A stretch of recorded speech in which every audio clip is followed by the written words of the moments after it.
आदाब नमस्कार, मैं रिदा खानम। आप देख रहे हैं सियासत टीवी पर साउथ इंडिया एक्सप्रेस। एक नजर डालते हैं आज के मुख्य समाचार पर। वाईएसआरटीपी की प्रमुख वाईएस शर्मिला ने आज के चंद्रशेखर राव के नेतृत्व वाली राज्य सरकार पर विधानसभा के अंदर झूठ फैलाने का आरोप लगाया। शर्मिला ने कहा कि कितने शर्म की बात है कि केसीआर को लापरवाही और दूरदर्शी शासन के लिए राज्य को रखा है और कृषक समुदाय को गंभीर संकट में डाल दिया है। प्रदेश में कहीं भी कोई ये नहीं दिखा सकता है कि किसानों को 24 घंटे बिजली दी जा रही है। क्रूर बात यह है कि किसानों के फोन पर संदेश आ रहे हैं, उन्हें बिजली कटौती का सामना करना पड़ रहा है। क्या ये एक सफेद झूठ नहीं है? उन्होंने आरोप लगाया कि कृषक समुदाय में असंतोष और घृणा बढ़ रही है। भाजपा के विधायक एटेला राजेंद्र ने बुधवार को विधानसभा में विधानसभा परिसर में कार्यालय स्थान के लिए अनुरोध किया। हालांकि उन्हें भारत राष्ट्र समिति के 3 मंत्रियों द्वारा बाधित किया गया, जिन्होंने एटेला के ये कहने पर गंभीर आपत्ति जताई कि भाजपा विधायकों को प्रकृति की पुकार का जवाब देने में कठिनाइयों का सामना करना पड़ रहा है। एटेला ने टिप्पणी की कि बुधवार मैं एक टिफिन बॉक्स ले गया, लेकिन बैठने और खाने के लिए जगह नहीं थी, जैसा कि मेरे पास जाने के लिए कोई जगह नहीं थी। मैं सीएलपी नेता भट्टी विक्रमार्क के कक्ष में खाने के लिए गया। तेलंगाना के वित्त मंत्री हरीश राव ने तब हस्तक्षेप किया और कहा कि सदन ने 5 या अधिक विधायकों वाले दलों को कार्यालय आवंटित करने का नियम बनाया है। राजेंद्र ने हरीश राव को अपने जवाब में कहा कि सब कुछ नियमों के अनुसार काम नहीं करता है और कभी कभी परंपरा का पालन किया जाता है।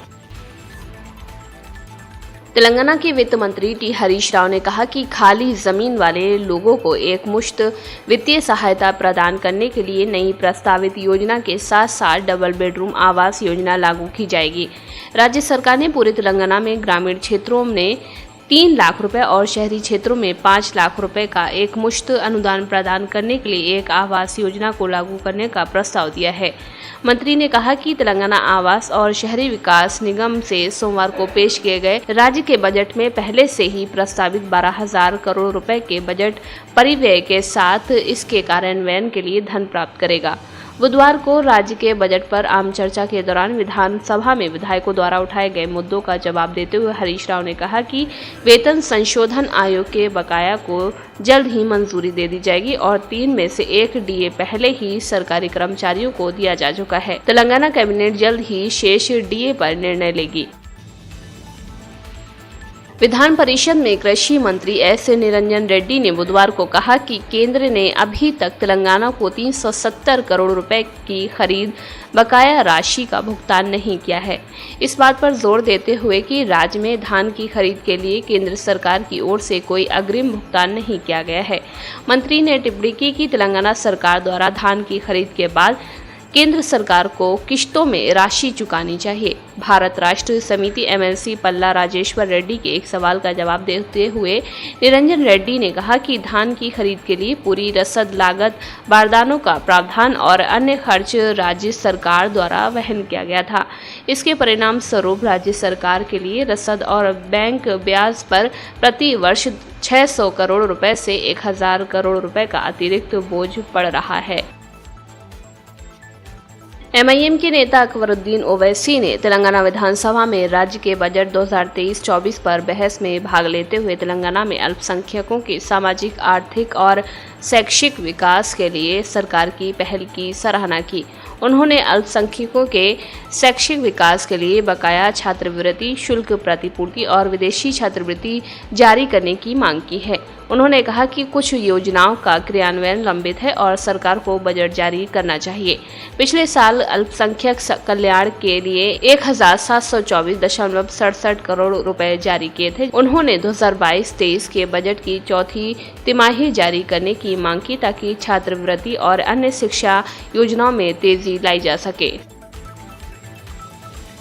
तेलंगाना में कोविड-19 के 2 नए मामले सामने आए, जिससे अब तक संक्रमित हुए मरीजों की संख्या बढ़कर 8,41,534 हो गई है। तो वहीं हैदराबाद में एक नया मरीज सामने आया। स्वास्थ्य विभाग के एक बुलेटिन के मुताबिक पिछले 24 घंटे में 2 मरीजों ने संक्रमण को मात दी है। राज्य में अब तक कुल 8,37,396 मरीज ठीक हो चुके हैं। राज्य में मरीजों के ठीक होने की दर 99.51% दर्ज की गई है। बुलेटिन में कहा गया है कि पिछले एक दिन में किसी मरीज की मौत न होने से मरने वालों की संख्या 4,111 पर स्थिर बनी हुई है। राज्य में कोविड-19 का इलाज करा रहे मरीजों की संख्या 27 है। फार्मूला ई रेस और चल रहे बजट सत्र के कारण हैदराबाद के निवासी आज शहर के विभिन्न स्थानों पर ट्रैफिक जाम देख रहे हैं। तेलंगाना विधानसभा बजट सत्र के कारण पब्लिक गार्डन, विधानसभा, रविंद्र भारती, डीजीपी कार्यालय, लकड़ी का पुल आदि में यातायात की गति धीमी रहने की संभावना है। 11 फरवरी को आयोजित होने वाली फार्मूला ई रेस के लिए ट्रैफिक डायवर्जन के कारण केसीपी, आरटी ऑफिस, बीबी स्टैच्यू, शादान कॉलेज, हैम्पशायर से लकड़ी का पुल मेट्रो स्टेशन की ओर ट्रैफिक मूवमेंट धीमा हो सकता है।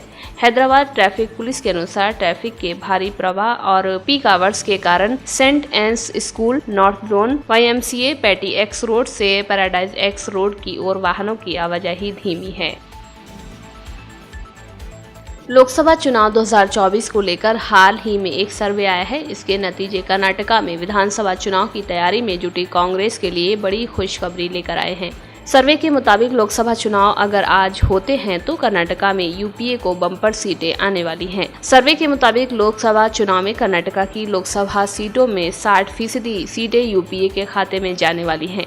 2019 के लोकसभा चुनाव से अगर इसकी तुलना करें तो यूपीए की सीटों की संख्या 8 गुना बढ़ी है। सर्वे में लोगों से लोकसभा चुनाव को लेकर सवाल पूछा गया। इसमें कर्नाटका में यूपीए के खाते में 17 सीटें मिलती दिखाई दी गई। 2019 के नतीजों पर नजर डालें तो यूपीए को महज 2 सीटें मिली थी। इसमें 1 सीट कांग्रेस और 1 सीट जेडीएस को मिली।